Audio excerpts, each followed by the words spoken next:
हरे कृष्णा। पिछली वीडियो में मैं माया के दो रूपों की चर्चा कर रहा था, महामाया और योग माया। एक्चुअली विश्वनाथ चक्रवर्ती ठाकुर हमारी गौड़ीय संप्रदाय के बहुत ही एक महान आचार्य हैं। उन्होंने बताया है, एक इंटरेस्टिंग वे में हमें समझाया है कि अगर आप योग माया और महामाया को समझना चाहते हो तो पर्दे की एग्जाम्पल लीजिए। पर्दे के दो पहलू होते हैं। एक तो साइड जो पर्दे को हम देख रहे हैं, एक ये साइड है, सामने वाली साइड। जब पर्दे को इस भौतिक जगत की तरफ से देखोगे तो ये महामाया है, और जब इस पर्दे को भगवान की तरफ से देखोगे तो फिर ये योग माया है। पर्दा एक ही है, उसके पहलू दो हैं। उसी तरह से माया तो एक ही है पर उसके पहलू दो हैं। एक पहलू है महामाया और दूसरा पहलू है योग माया। एक ऑब्जेक्ट को देखने के दो दृष्टिकोण, कोई फ़र्क नहीं है महामाया और योग माया में, बस दोनों के फंक्शन अलग अलग हैं, पर्सन सेम है। माया या ये कहो कि भगवान की जो माया शक्ति है ये दो रूपों में हमारे समक्ष है, एक महामाया के रूप में, एक योग माया के रूप में। फंक्शन क्या है? महामाया के अलग फंक्शन है, योग माया के अलग फंक्शन है। महामाया क्या करती है? प्रभुपाद जी श्रीमद् भागवतम के दशम स्कंद के चौथे अध्याय के श्लोक संख्या 29 में चंडी पुराण से एक श्लोक कोट करते हैं। दुर्गा देवी सर्वभूतेषु निद्रा रूपेण समास्थितः। कि दुर्गा देवी क्या करती हैं? समस्त जीवों को निद्रा में डाल देती। जैसे कंस को डाला था, कंस को दुर्गा देवी ने जब वो प्रकट हुई थी जेल में तो उन्होंने बताया कि कंस तुम्हें मारने वाला कहीं और जन्म ले चुका है, यहाँ पर उसका जन्म नहीं हुआ। जबकि हमें भागवतम से ये पता है कि भगवान का जन्म वहीं मथुरा की जेल में ही हुआ था, पर दुर्गा देवी ने कंस को चीट कर दिया। इस तरह चीट करती है। जो भगवान से द्वेष करते हैं उनको महामाया चीट करती है। और ये जो दुर्गा देवी हैं ये भगवान की अध्यक्षता में ही कार्य करती हैं। भगवत गीता के 9वें अध्याय के 10वें श्लोक में कृष्ण भगवान यही कह रहे हैं, मय्याध्यक्षेण प्रकृति सूयते सचराचरम हेतु नानेन कौन्तेय जगत भी परिवर्तिते। कि ये माया शक्ति या महामाया मेरी अध्यक्षता में कार्य करती है। बिना भगवान की इच्छा के माया कुछ भी नहीं करती। हम लोगों के साथ जो माया बिहेव कर रही है इसके पीछे भगवान की ही इच्छा है, भगवान की ही प्लानिंग है। वो क्या प्लानिंग है? सिंपल सी बात है, हम लोगों ने भगवान से विद्रोह किया, हम भोग करना चाहते हैं, इसलिए भगवान हमें भोग करवाना चाहते हैं। ठीक है, तुम भोग करो।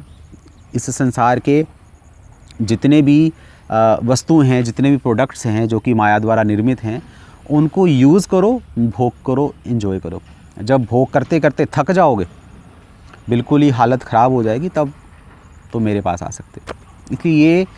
इसलिए ये संसार दो कारणों के लिए भी बना है, भोगार्थम और मोक्षार्थम। भोग करना है, भोग करो।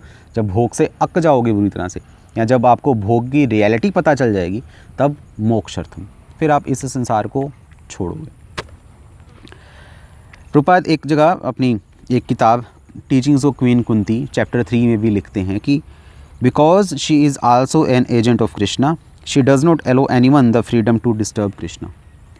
क्योंकि माया देवी भगवान की एजेंट हैं, वो भगवान की भक्त हैं। वो नहीं चाहती कि हम जैसे भोगी लोग भगवान को जाकर डिस्टर्ब करें।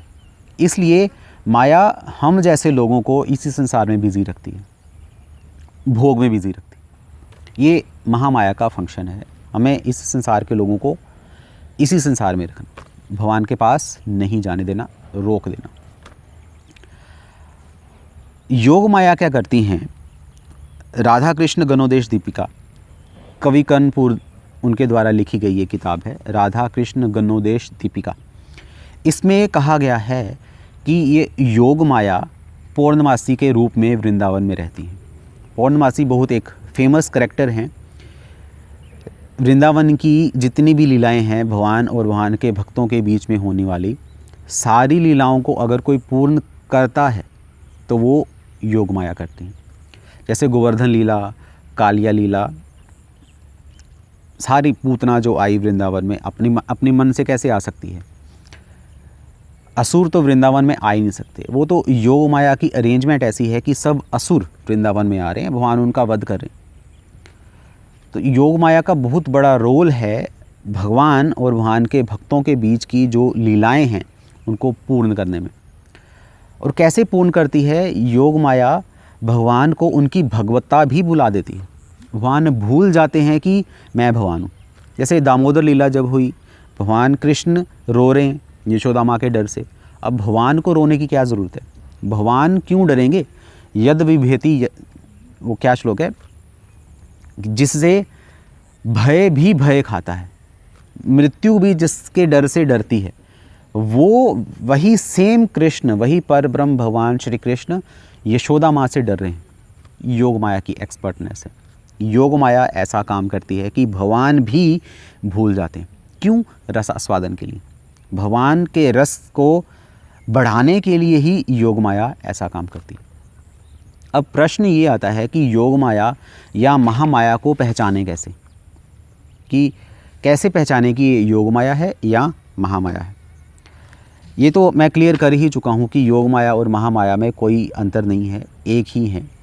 बस एक फ़र्क है दोनों के फंक्शन में, वो है अगर आप भोग करोगे, अगर आप भगवान से द्वेष कर कर भोग करोगे, अपने आप को स्वतंत्र समझोगे, तो ये जो माया शक्ति है ये महामाया के रूप में आप लोगों के ऊपर प्रभाव डालेगी।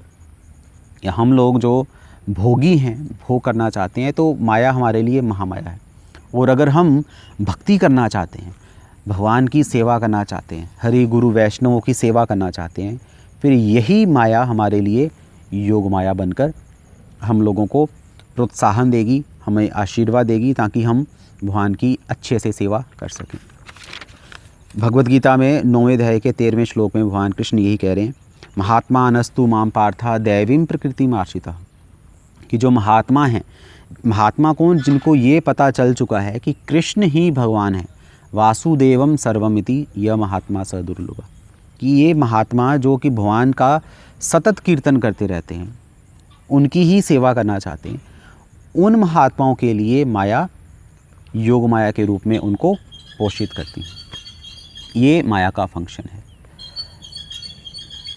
तो भगवान की जो माया शक्ति है ये जीवों की इच्छा को देखकर ही, इनकी स्वतंत्र इच्छा को देखकर ही उनके ऊपर प्रभाव डालती है। भगवान की इच्छा को भी माया देखती है, योग माया देखती है, उनको पता है कि भगवान क्या चाहते हैं और वैसा फिर वो कर देती है। इस तरीके से ये महामाया और योग माया के दो अलग अलग फंक्शन हैं। सीखा क्या इस वीडियो में? हमने ये सीखा कि महामाया दुर्गा देवी हैं, क्या करती हैं? जीवों की स्वतंत्र इच्छा को देखती हैं। अगर तो वो भोग करना चाहता है तो फिर उनके लिए माया महामाया के रूप में या दुर्गा देवी के रूप में उनको दंड देती हैं। और अगर जीव की इच्छा है भक्ति करने की, भगवान की सेवा करने की, फिर यही माया योग माया के रूप में इनका पोषण करती हैं। ये दो फंक्शन है महामाया के और योग माया के। हरे कृष्णा। श्री प्रभुपाद की जय।